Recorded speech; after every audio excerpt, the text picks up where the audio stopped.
네, 안녕하세요. 저는 정지훈이라고 합니다. 먼저 발표할 수 있는 좋은 기회를 주신 모든 교수님들께 감사드리고요. 온라인으로 들어주시는 청중분들께도 감사의 말씀을 드립니다. 저는 오늘 신경병성 통증이 발생하고 유지되는 기전을 뇌 수준에서 말씀을 드리려고 합니다.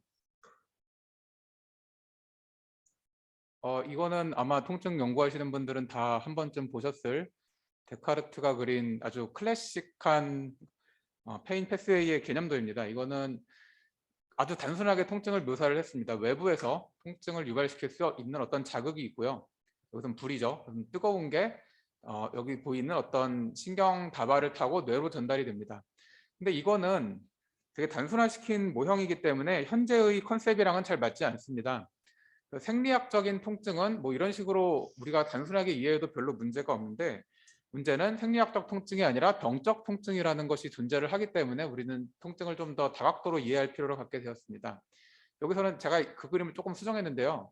여기에는 지금 불이 없습니다. 하지만 어떤 신경 손상 때문에 병적 상태에 있는 환자는 아무 외부 자극이 없음에도 불구하고 자발적인 통증을 느낄 수도 있게 됩니다. 그래서 이런 병적 통증을 나타내게 되는 대표적인 질환이 신경병성 통증입니다. 뉴로패식 페인은 보통 너브 인저리, 그러니까 신경 손상에 의해서 발생하는데요. 이 신경 손상은 말초신경일 수도 있고 중추신경일 수도 있습니다. 저는 이제 두 가지로 구분을 해서 제가 연구한 부분을 좀 말씀을 드리고, 이 연구를 어떻게 실생활에도 적용할 수 있는지를 말씀을 드리고 싶습니다. 그래서 첫 번째 파트에서는 통증 조절에 대해서 말씀을 드리려고 합니다. 그래서 옛날의 컨셉과는 달리 통증이 생길 수 있는 여지는 굉장히 많습니다. 예를 들어서 페리페럴 레벨에서의 노시셉터의 변화 때문에 통증이 생길 수도 있고요. 뭐 프라이머리 어퍼런트나 스파이널 코드에서의 트랜스미션 변화 때문에 생길 수도 있습니다. 그런데 저는 이것보다도 통증이 만성화되고 병적 상황으로 갈수록 뇌 수준에서의 변화가 더 중요하다고 생각을 했습니다. 이제 통증 조절에 대해서 이제 그 연구를 시작을 했는데요. 연구를 하려면 통증 모델이 필요하기 때문에 저는 실험동물로서 렛을 사용했고요. 스파이널 너브 라이게이션이라는 수술법을 썼습니다. 이거는 텍사스 대학교 정진모 교수님께서 개발하신 방법으로 신경병성 통증 연구하는 사람들 중에서 거의 제일 많이 쓰이는 방법 중에 하나일 것입니다. L5 너브를 라이게이션 하면은 이 뒷발 영역으로 아주 통증이 크게 발생을 하게 되고 잘 유지가 되게 됩니다. 제가 관심을 가진 몰레큘은 엠글루알5라는 리셉터입니다. 메타보트로픽 글루타메트 리셉터 5의 준말인데요. 모두 아시다시피 글루타메이트가 신경계의 대표적인 흥분성 신호전달 물질이고 여러 가지 그 리셉터들이 있습니다만은 그중에서 제가 연구한 엠글루알5는 그룹 1에 속하는 리셉터입니다. 이거는 G프로테인 커플드 리셉터고요. 신경계의 가소적 변화에 아주 핵심적인 역할을 분담한다고 잘 알려져 있습니다. 그리고 제가 관심을 가진 영역은 일단 이 첫 번째 파트에서는 PAG라는 영역에 대해서 말씀을 드릴 겁니다. PAG는 페리 아쿠에덕탈 그레이라는 영역입니다. 여기는 신경계에 존재하는 많은 그 통증 조절 신호가 모이는 영역입니다. 그래서 올라가는 신호도 있고 내려가는 신호도 있는데요. 이 그림에서는 뇌에서 각각 통증을 담당하는 영역들이 있는데 여기서 통증 조절 신호가 PAG로 모이게 되는 것을 보여드리고 있습니다. 그러면은 PAG는 이 통합된 신호를 브레인스템으로 내려보내고요. 브레인스템의 이제 로스트랄 벤트로메디알 메둘라 RVM이라는 영역으로부터 다시 이 신호를 조절을 하게 됩니다. 그래서 스파이널 코드로부터 올라오는 신호를 이 RVM은 강화시킬 수도 있고 억제할 수도 있습니다. 하지만 이제 단순하게 설명을 드리면 PAG가 액티베이션이 잘 되면 통증을 억제한다라고 생각을 해주셔도 될 것 같습니다. 이 그림은 여기는 이제 행동 실험을 한 거를 보여드리고 있습니다. 이 15라는 수치는 정상 수치라고 생각을 해주시면 됩니다. 만약에 그 스파이널 너브 라이게이션 서저리를 통해서 신경병성 통증이 잘 유발이 되었다면 이 회피 반응 역치가 뚝 떨어집니다. 아주 작은 자극에도 동물이 아주 감각을 예민하게 받아들이게 됩니다. 그래서 역치가 뚝 떨어지고요. 충분한 시간이 지난 다음에 약 뭐 20일 정도 지난 다음에 저는 이 PAG에다가 이 카뉼라를 수술을 미리 해놓고요. 약물을 주입을 했습니다. 그래서 이 PAG를 강제적으로 액티베이션을 시켜줬는데요. 여기서는 엠글루알의 아고니스트인 DHPG라는 약을 쳤고요. 그러면은 이 PAG 액티베이션은 아주 강력한 진통 신호를 발휘하게 됩니다. 그러면은 제가 수술을 통해서 유발한 통증이 정상 레벨까지 잘 회복되는 것을 볼 수가 있었습니다. 이걸 통해서 하고 싶었던 것은 내가 어떤 변화를 겪는지를 보고 싶었던 것입니다. 그래서 일단 전체 뇌 수준의 연구를 시작을 했습니다. 펫 이미징으로 연구를 했고요. 그 FDG라는 라디오 트레이서를 썼습니다. 이건 글루코스 메타볼리즘을 추적하는 라디오 트레이서고요. 신경계에서 글루코스 메타볼리즘이 신경세포의 활성이랑 아주 잘 코릴레이션이 되어 있기 때문에 이걸 통해서 신경계 활성을 볼 수가 있게 됩니다. 이 FDG 펫을 통해서 뇌를 찍는 거의 또 다른 장점은 물론 이제 뇌를 찍을 때는 얘가 마취되어 있습니다만은 FDG가 업테이크 되는 시점에서는 얘가 자유롭게 깨어있는 상태이기 때문에 어디 고정되어 있지 않고 의식이 또렷한 상태에서 아주 프릴리 무빙 상태를 이 뇌가 그 FDG 업테이크를 통해서 그 정보를 간직하게 됩니다. 그래서 그 정보를 분석할 수 있다는 점이 이 FDG 펫을 통한 통증 연구의 굉장한 강점이 되겠습니다. 디자인을 간단하게 설명을 드릴 건데요. 일단 이때 이제 SNL 수술을 하고 약 20일 동안 기다립니다. 그래서 저는 한 마리 쥐를 2번 찍었습니다. 그래서 첫 번째랑 두 번째가 각각 다른데 한 번은 진짜로 PAG를 액티베이션 시키는 약물인 DHPG를 넣고 찍고요. 또 한 번은 그 DHPG가 아니고 아무 효과 없는 ACSF를 넣고 찍었습니다. 왜 이렇게 했냐면 ACSF를 넣고 찍었을 때는 통증이 있는 상태고 DHPG를 통해서 강제로 PAG를 액티베이션 시키면 통증이 없어지기 때문에 그 두 상태를 비교하고 싶었던 거죠.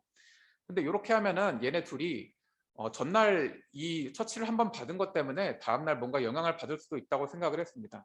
그래서 랜덤하게 이번에는 DHPG를 먼저 찍고 그 다음에 ACSF를 넣은 것도 찍었습니다. 근데 제가 좀 약간 결박하게 해서 이렇게 했음에도 불구하고 첫날은 데이 19에는 처음으로 이 이미징이라는 걸 경험하는 것 때문에 그 장소가 바뀌고 소음이 있고 이런 것 때문에 동물이 영향을 받을 수 있다고 생각을 했습니다. 그리고 실제로 영향을 받는 결과도 제가 봤고요. 그래서 일부러 그 전날 가져와서 그 기계에다가 실제로 펫을 찍지는 않고 하지만 그 절차를 똑같이 다 밟았습니다. 대신 이제 CT만 찍었어요. 절차라는 것은 마취를 하고 이제 라디오 트레이서를 테일베인 인젝션 하는 것처럼 이제 셀라인을 인젝션하고 뭐 이런 처치를 했습니다. 그래서 최대한 이 영향을 줄이려고 노력을 했고 그러면 저는 이 네 가지의 디자인을 갖게 되는데 사실은 네 가지가 아니고 8가지가 됩니다. 왜냐하면 제가 SNL 그룹, 통증이 있는 그룹도 찍었고 샴 그룹, 즉 대조군도 찍었거든요. 그래서 걔네들을 다 얘네는 얘네끼리 섞고 얘네는 얘네끼리 섞어서 이렇게 4가지로 정리를 했습니다. 샴 그룹, 즉 통증이 없는 그룹이 있고요. SNL 그룹, 즉 뉴로패시픽 페인 그룹이 있습니다.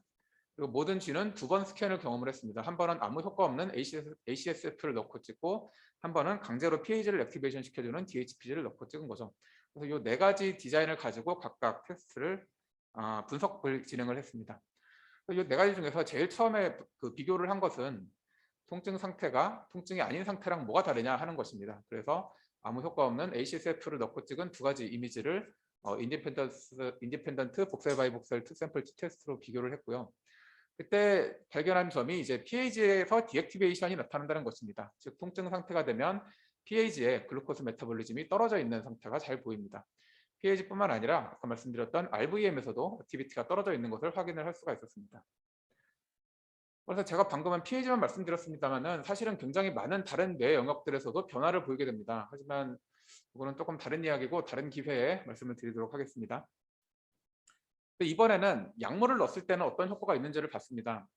PAG를 강제적으로 액티베이션 시켜줬을 때는 통증 행동도 없어지고요. 통증 때문에 일어났었던 방금 보여드렸던 그 여러 영역에서의 변화가 싹 없어집니다. 그래서 PAG랑 RVM에서도 그런 차이가 없고 non-pain 컨트롤이랑 차이가 없고 다른 영역에서도 차이가 없어진다는 것을 확인을 할 수가 있었습니다.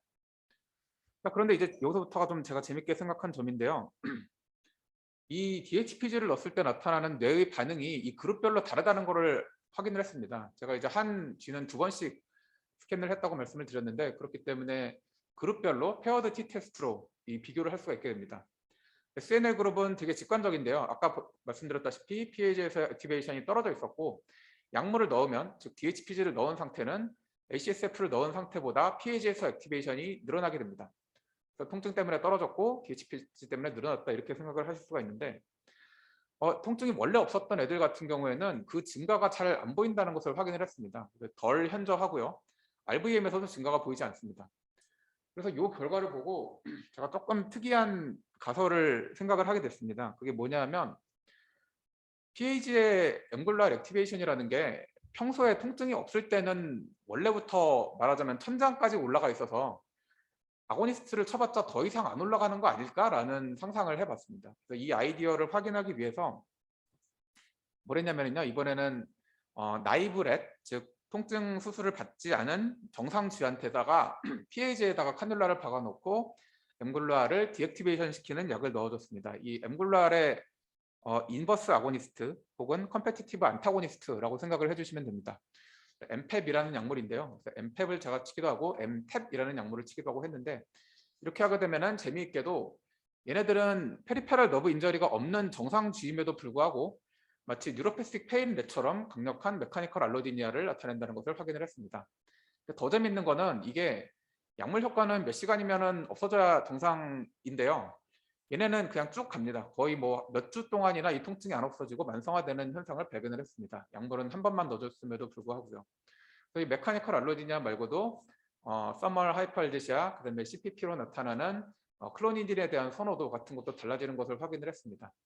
그래서 이런 신경병성 통증 같은 증상들이 어떻게 나타나게 되는 것이냐라는 점을 궁금해해서 슬라이스 실험들을 진행을 했습니다. 이제 위에 보시는 거는 이 동영상이 잘 보이시는지 모르겠네요. 그 슬라이스 상태에서 칼슘 이미징을 했을 때 PAG의 많은 세포들이 스폰타니어스하게 이렇게 칼슘 액티비티를 보이게 됩니다. 이런 칼슘 오실레이션이 엠글루알 5를 막는 약을 쳐주면 이게 엠탭인데요. 싹 줄어드는 것을 보실 수가 있습니다. 액티비티가 완전히 없어지는 경우도 있고요. 이 앰플리튜드가 줄어드는 경우도 있고, 이 프리퀀시가 줄어드는 경우도 있고, 아니면은 뭐 스파이크 프리퀀시 어댑테이션이 달라지는 경우도 있는데, 이 현상을 봤을 때 이거는 제가 생각한 것처럼 PAG 액티베이션이 평소에는 계속 유지가 되어 있고 엠글루알이 중요한 역할을 담당하고 있다는 것은 확인이 됩니다. 이번에는 패치 클램프 실험을 통해서 전기생리학적 변화를 기록을 했습니다. 베이스라인 때 이렇게 잘 뛰던 세포가 엠글루알을 막아주면 뚝 파이어링이 뚝 끊어지거나 아니면 프리퀀시가 줄어드는 현상을 발견을 할 수가 있었고요. 이 실험은 굉장히 어려운데 워시아웃 한 다음에 다시 DHPG를 쳐서 액티베이션 시키면 이 파이어링이 다시 돌아오는 것까지 확인을 할 수가 있었습니다. 그래서 그 실험을 통해서 이런 결과를 볼 수가 있습니다. 이 노멀라이즈하게 그 약물을 치기 전에 1이었다면 이게 점점 떨어져서 약물을 치고 나서 한 20분 정도 지나면 한 70% 수준으로 액티비티가 떨어지는 것을 확인을 할 수가 있었습니다. 그렇다면 이게 제 생각이 맞다면 통증 쥐에서는 이런 떨어지는 게 안 나와야 될 거라고 생각을 했습니다. 왜냐면은 통증에서는 이미 떨어져 있기 때문에 약물을 쳐봤자 더 떨어지진 않을 거다라고 생각을 했고 과연 그러냐 이제 과연 그렇다는 것을 확인을 했습니다. 이 샴 컨트롤은 이제 당연히 나이브랑 똑같이 약물을 치면 떨어지고요. SNL은 이미 떨어져 있기 때문에 약물을 친다고 더 떨어지진 않습니다. 역시 이 생각이 맞으려면 이때 즉 약물을 치기 전에 이미 샴보다 여기가 낮아야 되겠죠. 그래서 정말 낮으냐 하고 봤을 때 익사터빌리티가 샴보다 SNL에서 더 낮다는 것을 확인을 할 수가 있었습니다. 위에 보이시는 것은 원래부터 좀 잘 안 뛰는 세포들이 얼마나 많으냐 하는 건데요. 여기 보시면은 SNL에서는 원래부터 스파이크가 잘 안 뛰는 셀이 이제 트랜지언트 스파이킹 셀이라고 제가 구분을 했는데요. 정상 수준보다 한 250% 그러니까 정상은 전체의 10%가 트랜지언트 스파이킹 셀인데 그 통증이 있는 쥐들은 전체의 한 25%가 트랜지언트 스파이킹 셀이라는 것을 확인을 했습니다. 물론 모든 세포들이 이 엠탭 처리에 반응을 하진 않습니다. 정상주에서는 약 70% 정도가 퍼시스턴트 액티비티가 있어서 안타고니스트를 쳐주면 그 효과가 액티비티가 떨어지고요. SNL에서는 그렇게 액티비티를 간직하고 있는 세포가 전체의 한 30~40%밖에 되지 않습니다. 그래서 여기까지는 각 개별 세포의 얘기였고요. 이 세포를 가지고 실험을 할 때는 그 주변 슬라이스의 영향을 무시할 수가 없습니다. 그래서 EPSC, Spontaneous Excitatory Post-Synaptic Current를 기록을 해봤습니다. 세포 하나에다가 전극을 꽂고 그 기록을 하고 있으면 주변에 있는 수많은 세포들이 얘한테 신호를 보내줄 겁니다. 왜냐면 슬라이스에서 이 엑소는 더 살아있으니까요. 그래서 이 상태에서 엠탭을 쳐서 엠글루아를 막았을 때 어떤 현상이 있는지를 봤고요. 그래서 제 생각처럼 이 프리퀀시가 스폰타니어스 EPSC 프리퀀시가 떨어지는 것을 확인을 했습니다. 그 다음에 한 것이 이 브레인스템으로 프로젝션하는 PAG 세포를 선택적으로 라벨링하는 것입니다. 그래서 레트로그레이드 트레이서인 다이아이를 브레인스템에 RVM이라는 데다 넣어주고요. 그다음에 PAG에서 슬라이스를 만들면 RVM으로 프로젝션하는 PAG 뉴런만 선택적으로 염색을 할 수가 있게 됩니다. 그래서 그런 세포만 패치 클램프를 해서 아까 했던 실험들을 다 되풀이를 했습니다. 그래서 역시 통증 상태가 되면은 앵글러R 액티비티가 떨어진다라는 것을 확인을 할 수가 있었습니다. 그렇다면 왜 통증 상태가 되면 이 PAG에서 뉴로널 액티비티가 떨어지고 스폰타너스 APS가 줄어들게 되는 것일까요? 여기에서는 이제 몰레큘 얘기로 넘어가게 됩니다. 제가 관심을 가진 프로테인은 호머라는 프로테인입니다. 호머는 그 컨스티튜티브하게 액티베이션 되어 있는 롱폼 호머가 있고요. 그 다음에 액티비티 디펜던트하게 이미디어트 얼리진에 의해서 발현되는 호머 1A가 있습니다. 호머 1A는 숏폼 호머라고 부르게 되고 롱폼 호머에 대해서 도미넌트 네거티브 폼으로 작동을 하게 됩니다. 롱폼 호머는 원래 하는 일이 세포막에 있는 여러 가지 G프로테인 칼슘 리셉터, 앵글러알 같은 것들을 세포 안쪽에 있는 다른 몰레큘랑 이어주는 스케이폴딩 프로테인 역할을 합니다. 여기서는 대표적으로 이제 ER에 있는 ER 멤브레인에 있는 IP3 리셉터랑 연결시켜주는 걸 보여드리고 있는데요. 근데 호머 1A가 발현되게 되면 이 정상적인 롱폼 호머가 달라붙는 바인딩 사이트를 지가 미리 선점하고 있어서 얘네가 그런 역할을 할 수가 없습니다. 그래서 이 호머 1A가 이 화면이 잘 보이는지 모르겠습니다만은 뉴로패식 페인 그룹 상태에서 더 많이 발현되는 것을 확인을 했습니다. 이거는 빨간 닷으로 보이는 게 그 호머 1A 메신저 RNA 익스프레션이고요. 그래서 인시추 하이브리다이제이션으로 이걸 확인을 하고 이거를 통해서 확인을 하고자 했던 것이 이게 어떤 역할을 하느냐입니다. 그래서 얘네가 가질 수 있는 성질을 미믹을 하기도 하고 낙다운 시켜보기도 했습니다. 처음에 한 거는 미믹인데요. 호모네를 강제적으로 오버익스프레션 시키는 바이러스를 만든 다음에 통증이 없는 정상쥐한테 PAG를 주사를 했습니다. 그러면 약 3주에 걸쳐서 점차적으로 신경병성 통증 같은 메카니컬 알러지니아가 나타나게 됩니다. 엠팩을 쳤을 때 익사이터빌리티 떨어지는 현상도 여기에서 막히게 되고요. 다음으로 했던 것은 이번에는 shRNA를 통해서 호모네를 미리 낙다운시키는 반대의 실험입니다. 그래서 이렇게 해서 호모네가 PAG에서 발현되지 못하게 해버리면 역시 재미있는 현상이 나타나는데 뉴로패식 페인을 유발하는 SNL 서저리를 했을 때 어큐트 페인은 정상적으로 나타납니다. 그래서 통증이 나타났다가 점차적으로 호모네이가 아마도 작동을 못하기 때문에 PAG의 앵글러R 액티비티가 그대로 유지가 될 거고 점차적으로 이제 크로닉 페이지로 넘어가지 않고 회복이 되는 양상을 볼 수가 있었습니다. 패치 클램프에서도 앵글러R 퍼시스턴트 액티비티가 유지되어 있다는 것을 역시 확인을 할 수가 있었고요. 그래서 여기까지를 정리를 하면은 이런 익사이터빌리티의 변화를 보실 수가 있습니다. 이제 참 까만색이 정상쥐 일반 수준입니다. 이 정도의 익사이터빌리티가 있는데 제가 뉴로패식 페인 서저리를 통해서 통증을 유발을 하고 나면은 분홍색 이 정도로 떨어집니다. 그리고 shRNA가 아무 효과 없는 걸 넣어주면은 당연히 그냥 일반 SNL이랑 똑같이 나오고요. 그런데 SNL 서저리를 하기 전에 제가 미리 호모네이를 낙다운 시켜놓은 그룹을 보면은 아주 익사이터빌리티가 높게 유지되고 있는 것을 확인을 하실 수가 있을 겁니다. 샴보다 오히려 더 높을 정도로 PAG가 굉장히 정상적으로 활성화가 되어 있습니다. 이걸 정리를 해서 말씀을 드리면은 첫 번째 파트에서는 제가 발견한 점이 PAG에서 액티베이션이 계속 평상시에 계속 유지되어 있다는 사실이고요. 이게 끊어지면은 통증이 만성화된다라는 사실입니다. 그럼 이게 왜 끊어지느냐? 액티비티 디펜던트하게 발현되는 호모원 A가 PAG 액티베이션을 앵글러R 5 액티베이션을 막아버리기 때문입니다. 여기까지가 이제 제가 했던 연구 중에 첫 번째 페인 컨트롤에 관련된 파트고요. 조금 말이 길어지지 않나 조금 걱정이 되는데 두 번째 파트에서는 페인 리코그니션에 대해서 말씀을 드리고자 합니다. 제가 아까 뇌에서 수많은 영역들이 통증에 관여한다고 잠깐 말씀을 드렸습니다. 제가 페인 리코그니션이라고 말할 때는 이 개체, 통증을 겪고 있는 개체가 느끼는 페인 퍼셉션도 의미하고요. 더불어서 이제 저희 같은 연구자가 타인의 통증을 리코그니션 하는 것까지 이제 포함을 합니다.